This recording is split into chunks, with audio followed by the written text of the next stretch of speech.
Sox fans. This is your Sox Machine White Sox wake-up call for Wednesday, August 30th, 2023.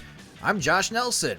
Last night, the Chicago White Sox at Baltimore Orioles game was a tight one for 6 innings. Lenyn Sosa hit his 5th home run of the season with a solo shot to center field.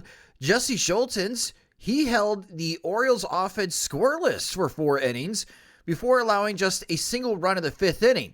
Scholtens was lifted in the 6th inning after just recording 1 out in that frame when Tanner Banks filled in for him. So Jesse Scholtens went 5 1/3 innings, allowed 6 hits, just 1 earned run against this mighty Baltimore offense. He didn't walk any batters. He only had 1 strikeout. So while 1 strikeout is not great, the end result was, and Tanner Banks pitched a scoreless inning, so it was still a 1-1 game going into the 7th inning. Then the dam broke with Aaron Bummer on the mound, which, what's new? He lost control of the strike zone, walking multiple batters. Anthony Santander broke the game open by hitting a double down the right field line. The bases clearing 3-run double gave Baltimore a 4-1 lead. Prior to that, the White Sox offense had runners on first and second with nobody out in the top half of that frame.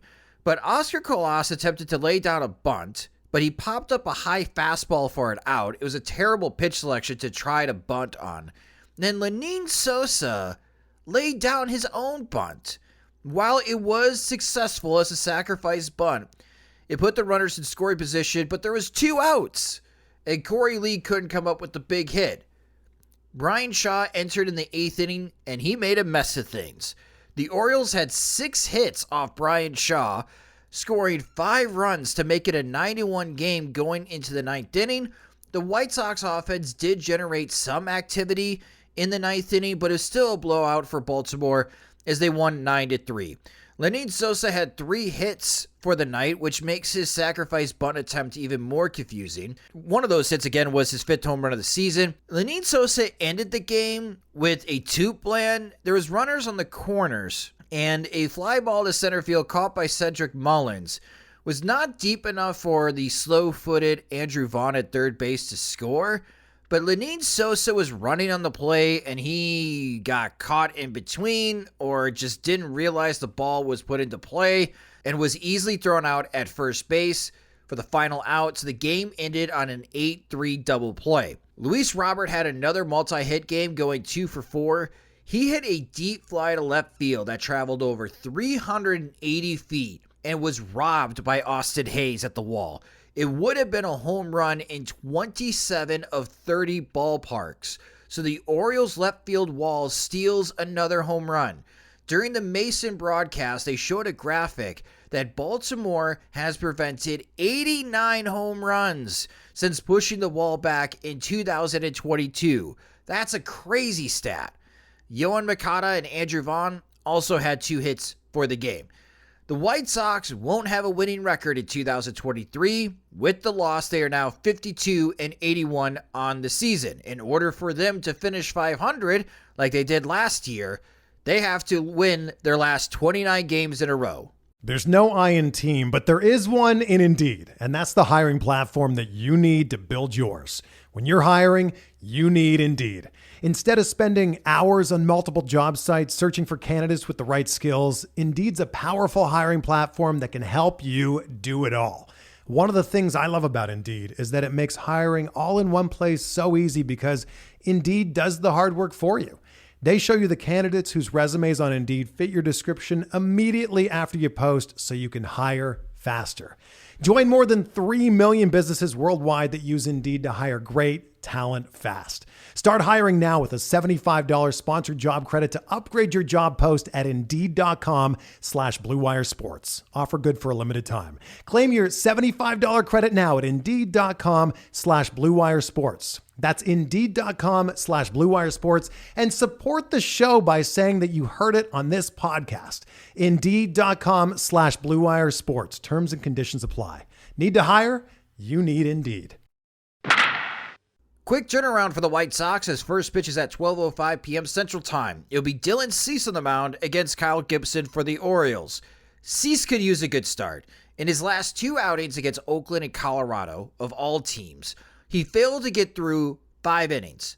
In his last 2 starts, spanning 9 innings total against the Athletics and Rockies, Cease has allowed 12 earned runs.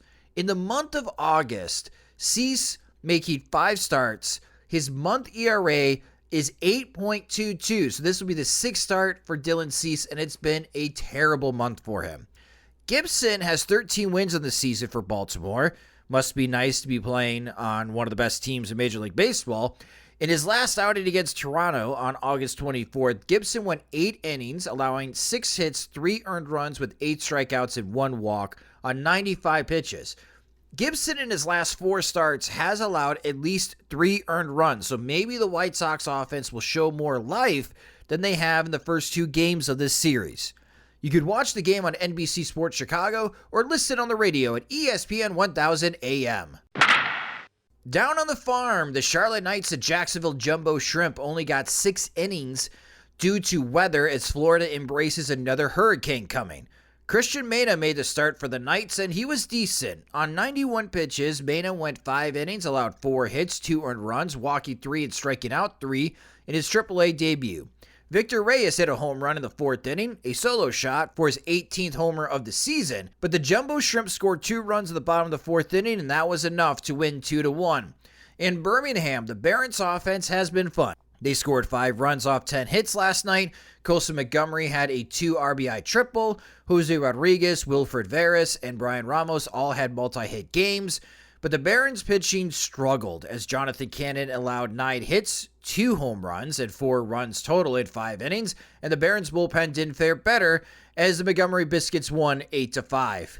Down in Winston-Salem, Lydell Chappelli went 3 for 4 with an RBI, but the Dash lost a close game against the Rome Braves 3-2. It was a 2-1 game heading into the 7th inning, but the Braves scored 2 runs to earn that win. Finally, in Kannapolis, the Cannonballers failed to score as they lost to the Fayetteville Woodpeckers 2-0. The Ole Miss duo of Jacob Gonzalez and Calvin Harris both had 2 hits, as Harris also added a walk to his total. Yep, the White Sox minor league affiliates were swept last night. Around Major League Baseball, get ready for some player movement. The Los Angeles Angels are waving the white flag as they placed all of the players they acquired via trade before the deadline on waivers, including old friends Lucas Giolito and Ronaldo Lopez. The White Sox placed Mike Clevinger on waivers with just a $4 million buyout after this season. Maybe another team would be enticed to see if Clevinger's latest hot streak could continue for them. Clevinger has a 2.04 ERA in his last 7 starts. Scores around the league. Miami was up 2-1 after 5 innings, but the Tampa Bay Rays put a hurt on the Marlins bullpen, scoring 3 runs in the 6th and 4 runs in the 7th on their way to an 11-2 win. The Marlins are now at 500. They're 66-66, fading fast in the National League wildcard race. Meanwhile, the Rays are the White Sox inverse at 81-52. There was an excellent pitchers duel on the north side last night as Justin Steele for the Chicago Cubs opposed Corbin Burns of the Milwaukee Brewers. The only run scored was off a Cody Bellinger RBI groundout in the 1st inning. Steele pitched 6 scoreless innings with 8 strikeouts, and Burns went 7 innings, allowing just 1 earned run and striking out 7. The Brewers' 9-game winning streak is finally snapped, while the Cubs are 4 games back in the National League Central. The Cleveland Guardians hold on against the Minnesota Twins, winning 4-2. The Twins still maintain a healthy 6-game lead in the American League Central. Texas Rangers and New York Mets were scoreless through 6 innings, but the Rangers ended up winning the battle of bullpens to edge the Mets 2-1. That win was important for Texas as the Houston Astros took care of business, beating the Boston Red Sox 6-2.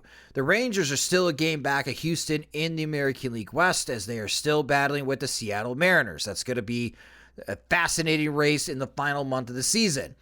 Back to the Los Angeles Angels. After placing all of those players on waivers, they were up 4-2 against the Philadelphia Phillies after 5 innings.